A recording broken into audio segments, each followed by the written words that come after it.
We begin this news video talking about the the meeting from a couple of weeks ago, as Fightful Select has recently reported. Um,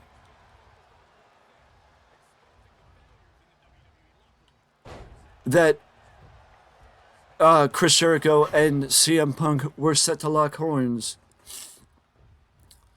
And Punk's return feud to AEW when Punk returns this summer. It's potentially that.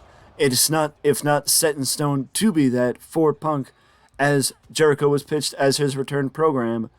But as Andrew Zarian reported, the new AEW television show is set to take place on TNT at 8 p.m. on Saturdays, starting in June. But the one thing that a lot of people did not speak about is the fact that Punk and Jericho spoke in a recent meeting, and the meeting is set. The meeting pretty much have set to going well with Punk and Jericho. If only the Elite could actually grow up and meet with Punk as well, but that's just me. According to Fightful, though, a source familiar with the situation also claimed that it seemed if the two could end up working together without issue, but also pointed towards Punk's recent behavior, as well as Jericho's long-term history of welcoming confrontation, as a question of could they work together. But one source said, well, it's a positive that Jericho and Punk didn't fight. They followed it up jokingly by saying, well, yet. I think it is fair to say that if Jericho could do anything now, it is that maybe Jericho could step up and be the bridge that bridges the gap between the Elite and Punk. Because, in my opinion, there is no reason why they can't mend fences and bring things back to normal for the benefit of AEW.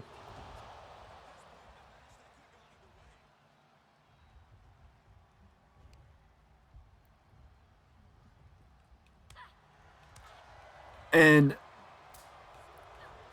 I just don't know what the future holds with that, because if we now bring up the brand split, as there was supposedly going to be a brand split with AEW when Collision came to pass, with Collision coming to pass, where certain talent would not appear on Collision and Dynamite, and it would be a hard brand split, yada yada yada. But now the brand split that was supposedly going to be in place, is not going to be a hard brand split. It is going to be, if there's going to be talent that appears on Collision, but if AEW needs them on Dynamite, then they'll be on Dynamite, and vice versa. So what it seems like is that AEW could go the route of having Punk on Collision one week, and then if they want Punk on Dynamite the following week, then the Elite would be on Collision that week, switching between the brands. So I hate to break it to them, that's not a brand split. That's, if I need you on one show, you're going to be on that show. If I need you on the other show, you're going to be on the other show. And that's pretty much exactly what I've said that they should do with Rampage, where basically if the fans can grow to expect that certain talent will be on one show over the other, then AEW can benefit from that, as they can market Orange Cassidy, let's say, as, come, watch Rampage, see Orange Cassidy defend the international championship, and find out who he will be defending the title against this week.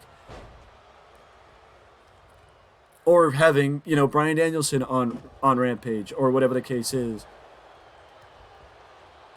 Because you never have MJF on Rampage. But, you can't really call it a brand split if it's not actually going to be a brand split. You know what I mean?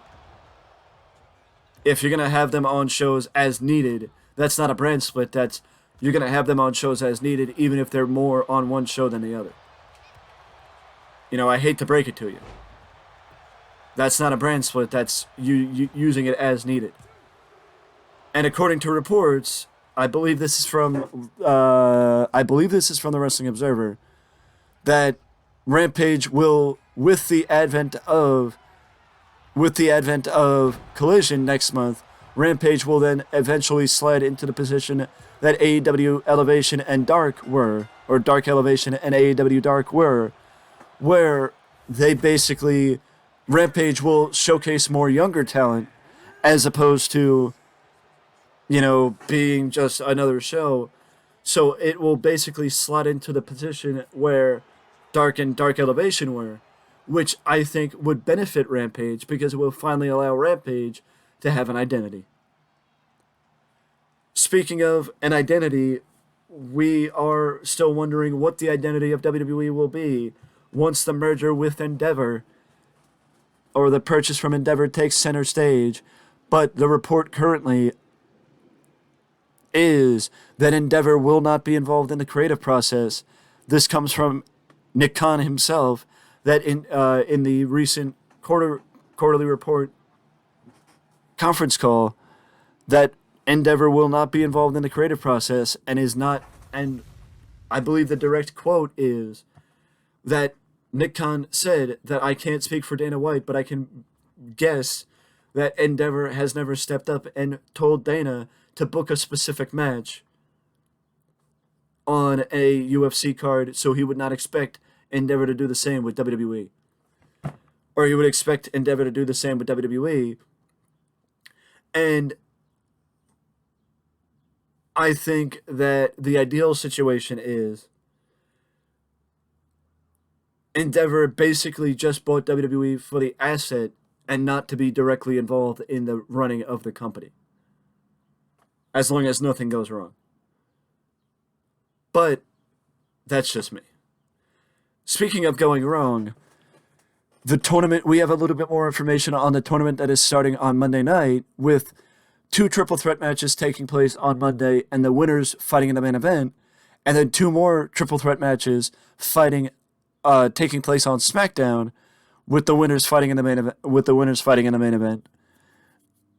And then the winners of those matches, the 4 triple threat matches, 2 on Raw, 2 on SmackDown, the winners of those matches, whoever wins the 2 singles matches, will go in and fight at Night of Champions. My question is, if it's a Raw World Championship, why are people on SmackDown even considered to be a part of the matchup or part of the tournament if it's supposed to be now brand exclusive with, brand exclusivity after the draft, and you're not supposed to have people on Raw and SmackDown competing against each other? That's the part that I don't understand. And I don't know that I will understand, because it seems like WWE is not ready to make it brand exclusive yet, which I completely disagree with, but it seems like it's going to be Raw versus SmackDown more than likely, obviously, at Night of Champions, where the winner of the Raw side faces the winner of the SmackDown side, and the winner becomes world champion, where either way, if the winner is on SmackDown, then the person on SmackDown will make the jump over to Raw and be world champion. My question is, if that is the case, and somebody from SmackDown wins the world title first, whether it be LA Knight, Bobby Lashley, whomever, why did you draft them to SmackDown in the first place and not draft them to Raw and just have the tournament on Raw if it's a Raw world title? That's why, as I've written it down, it says a complicated tournament to crown the new champion. It is a complicated tournament, and I think it would have been better off going with a Battle Royal. But that is just me. Let me know down in the comment section below what you think about the tournament to crown the new world champion. And that is it for me. I will see you in the next video.